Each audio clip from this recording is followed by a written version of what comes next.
அல்லாஹ் படைப்பாளர் என்று சொன்னால் அல்லாஹ் தான் படைப்பாளர். இப்போது இங்கு என்ன கட்டளை வழங்கப்படுகிறது? நபி கரீம் ஸல்லல்லாஹு அலைஹி வஸல்லம் அவர்களுக்கு முழுமையாக ஒப்படைதல் என்பது கீழ்ப்படிதலுடன் ஏமாற்றமின்றி விருப்பப்படி அல்ல. சிலவற்றில் நல்லதாக தெரிந்தால் செய்வது, சிலவற்றில் நல்லதாக தெரியவில்லை என்றால் செய்யாமல் விடுவது. இது முனாபிக்களின் செயல். நல்லதாக தெரிந்ததை மட்டும் செய்து மனதிற்கு நல்லதாக தெரிந்தால் செய்கிறார்கள், மனதிற்கு நல்லதாக தெரியவில்லை என்றால் விட்டுவிடுகிறார்கள். இது முனாபிக்களின் செயல். மார்க்கத்தில் முழுமையாக நபி கரீம் ஸல்லல்லாஹு அலைஹி வஸல்லம் அவர்களுக்கு ஒப்படைதல் வேண்டும். மேலும் நபி கரீம் ஸல்லல்லாஹு அலைஹி வஸல்லம் அவர்களுக்கு ஒப்படையும் அனைவருக்கும் நபி கரீம் ஸல்லல்லாஹு அலைஹி வஸல்லம் அவர்கள் ஒவ்வொரு சந்தர்ப்பத்திலும் அவர்களை அருளால் நல்குகிறார்கள். சுப்ஹானல்லாஹ் சுப்ஹானல்லாஹ். இன்று கூட அந்த அருளை பெற முடியும். நபி கரீம் ஸல்லல்லாஹு அலைஹி வஸல்லம் அவர்களின் காலத்தில் சஹாபாக்களுக்கு இறை தூதுவின் அருள் எவ்வாறு தொடர்ந்தது, இன்று கூட அது தொடர்கிறது. நிச்சயமாக அதில் ஒருபோதும் குறைவு இருக்காது. நபி கரீம் ஸல்லல்லாஹு அலைஹி வஸல்லம் அவர்களின் காலத்தில் அல்லாஹ்வின் ஒருமை எவ்வாறு இருந்ததோ, அந்த ஒருமையின் அருள் எவ்வாறு தொடர்ந்ததோ, இன்று அது குறைந்து விட்டதா? லா இலாஹ இல்லல்லாஹ் என்ற அருளும் இன்று குறைந்து விட்டதா? அப்படி இருக்க லா இலாஹ இல்லல்லாஹ் என்ற அருள் குறையவில்லை, ஒருபோதும் குறையாது.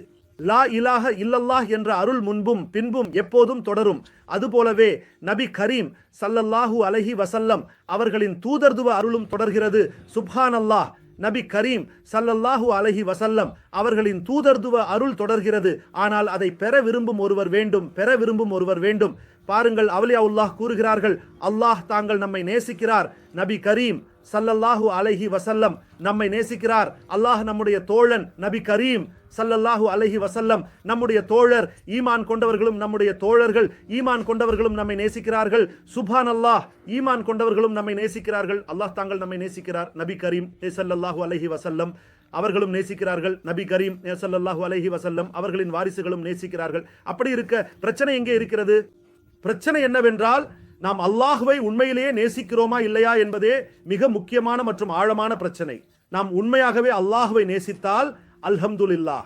நேசிக்கவில்லை என்றால் அதுவே மிகப்பெரிய மற்றும் தீவிரமான பிரச்சனை. அல்லாஹ் நம்முடைய உண்மையான மற்றும் நிரந்தரமான தோழன். ஆனால் நாம் அல்லாஹ்வுடன் ஆழமான மற்றும் உண்மையான நட்பு வைத்துள்ளோமா?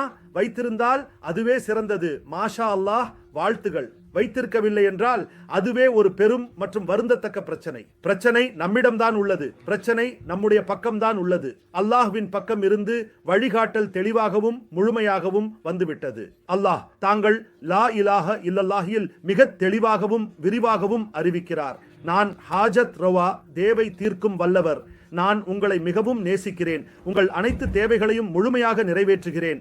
நான் உங்கள் படைப்பாளருக்கே தான் படைப்பில் உண்மையான மற்றும் ஆழமான நேசம் இருக்கும். சுப்ஹானல்லாஹ். வேறு யாருக்கும் இல்லை. உருவாக்குபவரே உண்மையாக நேசிக்கிறார், வேறு யாரும் அல்ல.